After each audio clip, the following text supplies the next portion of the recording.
float a little bit depending on how fast this is. Thank you, Robert. Thank you very much.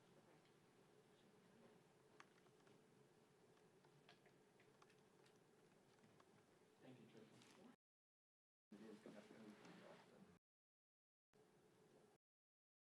Tricia.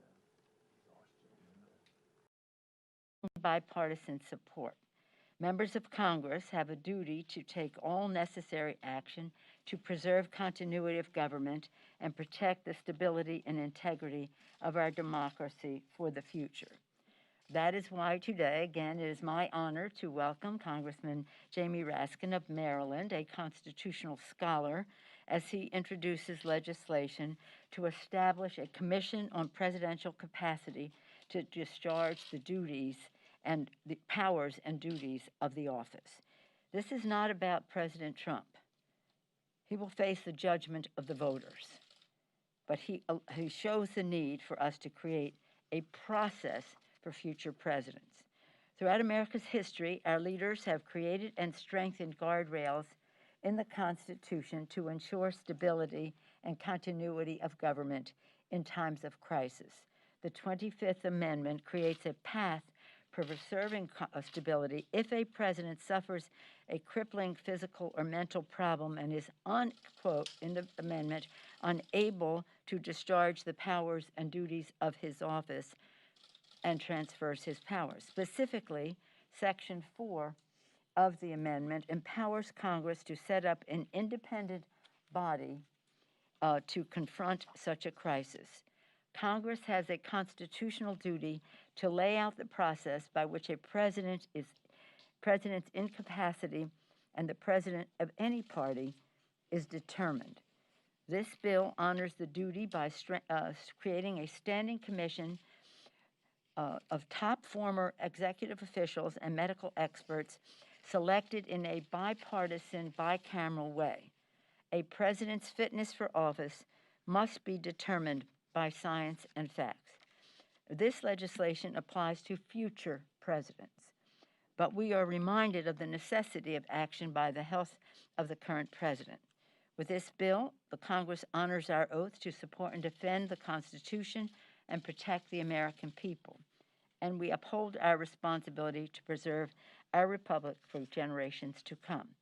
Now it is my honor to yield to the distinguished gentleman from Maryland, a constitutional authority by teaching it, honoring it, and again, legislating to honor our Constitution. Congressman Raskin, thank you for your leadership. Madam Speaker, thank you very much. I'm honored by your words, and thank you for inviting me to present to the press this legislation. In times of chaos, we must hold fast to our Constitution. The 25th Amendment is all about the stability of the presidency and the continuity of the office. It's a tool that was adopted by overwhelming bipartisan majorities in the House and in the Senate in 1965, and overwhelming bipartisan majorities of the state legislatures, 3/4 of whom passed it in 1967. The 25th Amendment is designed to guarantee the continuing peaceful transfer of power in our country. The principal authors of the amendment, like Senators Birch Bayh and Robert F. Kennedy and Congressman Emanuel Seller from New York, wanted to resolve basic questions about stability, continuity, and succession in the office of the presidency. So Section 1 established that if the presidency is vacant, the vice president becomes the president. And believe it or not, that was ambiguous at the time. Section 2 establishes that if the vice presidency is vacant, the president nominates a vice president, and by concurrent majority vote of the House and Senate, that nominee becomes the vice president. Section 3 established a process for the temporary transfer of power by a president who is incapacitated by transmitting to the president pro tem of the Senate and to the Speaker of the House a statement establishing a temporary disability. And this has happened multiple times with various presidents, including President Reagan, who transferred powers to Vice President Bush when he underwent colorectal surgery. Now, Section 4 deals with the problem of a president who becomes incapacitated but has made no provision to temporarily transfer powers, meaning, in the words of Senator Birch Bayh, that the president is unable either to make or to communicate his decisions as to his own competency to execute the powers and duties of his office. In that case, the vice president and a majority of the cabinet, or the vice president and such other body that may be established by Congress, may determine that there is a presidential incapacity and notify the president pro tem and the Speaker of the House of that inability to conduct the powers and duties of office. In that case, the powers would be transferred to the vice president. Now, if you read Section 4, you will see that the president has the opportunity to object that he actually can conduct the powers despite what the vice president and these bodies are saying. And ultimately, there would be a vote of the House and the Senate, and it requires 2/3 to side with the vice president. So it's made procedurally difficult to make sure that this is really only for the most extreme situations where you have a president who cannot fulfill the functions of the office. Now, it's never been necessary, but the authors of the 25th Amendment thought it essential in the nuclear age to have a safety valve option. And as they often said, we have 535 members of Congress, but we only have one president. In the age of COVID-19, which has killed more than 210,000 Americans and now ravaged the White House staff, the wisdom of the 25th Amendment is clear. What happens if a president, any president, ends up in a coma or on a ventilator and has made no provisions for the temporary transfer of power under Section 3? Who has the powers of the presidency at that point? Is it the chief of staff? Is it the vice president? Is it the secretary of state? This situation is what demands action under Section 4. I wish that Congress had set up this permanent body 50 years ago. It did not do it, but we do need to do this, certainly in the next Congress. The framers of the 25th Amendment knew that you could not always count on the cabinet to act, and so Congress has a role to play, and that role must be totally bicameral and totally bipartisan. And the legislation that I introduced today seeks to establish a 16-member commission that could act in the event of such an emergency, and a chair, a 17th member, chosen by the 16 members themselves. 8 members are chosen, half by Republican leaders and half by Democratic leaders, from medical personnel, physicians, and other medical authorities. The other 8 members are drawn from the ranks of former high-ranking executive branch officers, including former presidents, vice presidents, attorneys general, secretaries of defense, treasury and state, and surgeon general. So the commission is entirely bipartisan, and of course, under the 25th Amendment, it can act only in concert with the vice president, who is the key actor under the 25th Amendment. So the Constitution is designed to give us the tools that we need to deal with the many crises of human affairs that can affect the continuity of democratic self-government. We are in the middle of a momentous election, and as the speaker said, the people will decide that. But when we get through this, the problem that we're talking about today is something serious that we have to face. And I'm delighted to introduce this legislation and to answer any questions you may have. Madam Speaker, can you address the concern here with this commission? And this is a two-part question. Number one, the idea that medical professionals on this commission would not have examined the president. There are ethical issues as to whether or not that's appropriate for them to rule or make a judgment on a president's health if they have not done that. And number two, you say this is something in the future Congress that should be addressed. And Speaker, you said this is not about this president. How can we read that at this point in time when you talk about COVID-19, this not being about this president? So I'll answer the first question. I'll let the speaker take the second. The legislation sets up a process by which Congress, through concurrent votes in the House and the Senate, could direct the commission to conduct a medical exam of the president. And that would include whatever the members of the commission think is necessary to determine whether or not there's an incapacity. If the president refuses, and the president would have a right to refuse, that could be taken into account by the commission, which would have to rule based on all of the other evidence that it has. Again, this isn't about any judgment anybody has about somebody's behavior. This is about a diagnosis, a professional medical diagnosis. Let me just back up for a second just to put personal here. When this happened, it was after the assassination of President Kennedy. And you may not know this, you weren't born yet, but there was and Lyndon Johnson became president, there was no vice president. And if anything had happened to President Johnson, and his health was not the greatest, the Speaker of the House would have become the President of the United States. So this sets up how you would elect a vice president, how a vice president would be chosen by the president, but voted upon by the House and Senate. And of course, that's what happened with Gerald Ford. He was, after Spiro Agnew, all that, he was appointed the vice president and very popular in the Congress on both sides of the aisle, both sides of the Capitol. I love the story about how that happened, because on his 90th birthday, Gerald Ford came to the House, which is where he sprang from. He was the minority leader.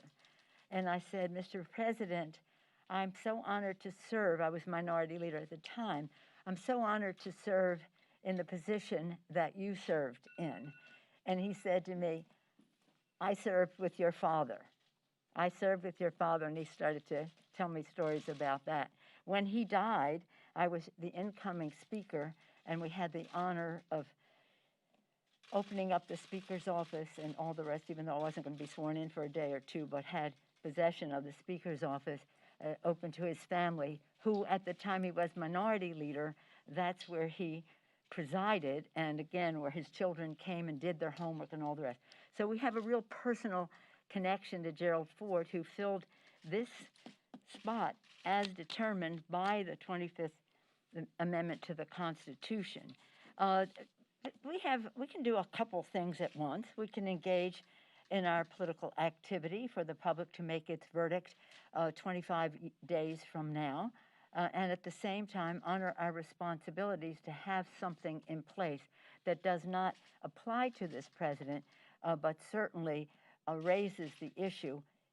If a president, and this is, not with bad intention, if a president becomes incapacitated by stroke or ventilation, whatever it happens to be, that he would not have the ability, as Ronald Reagan had, as President George Herbert Walker Bush had, as President George W. Bush had, to make a judgment for this period of time, I transfer the power.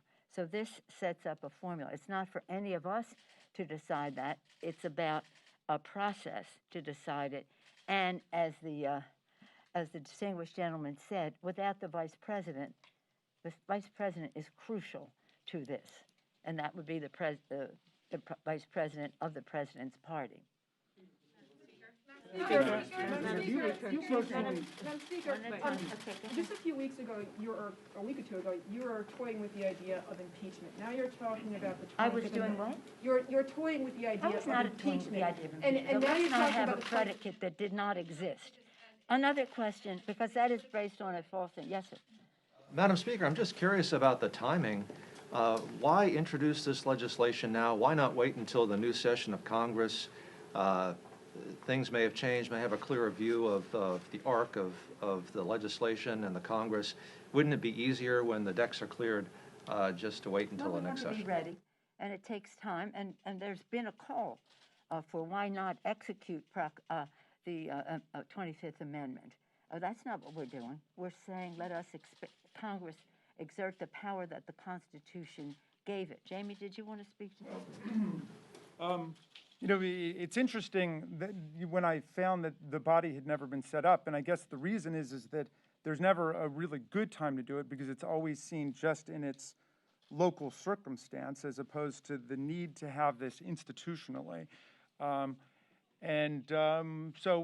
I guess I would say this is the situation has focused everybody's mind on the need for following through on this suggestion in the 25th Amendment that Congress set up its own body.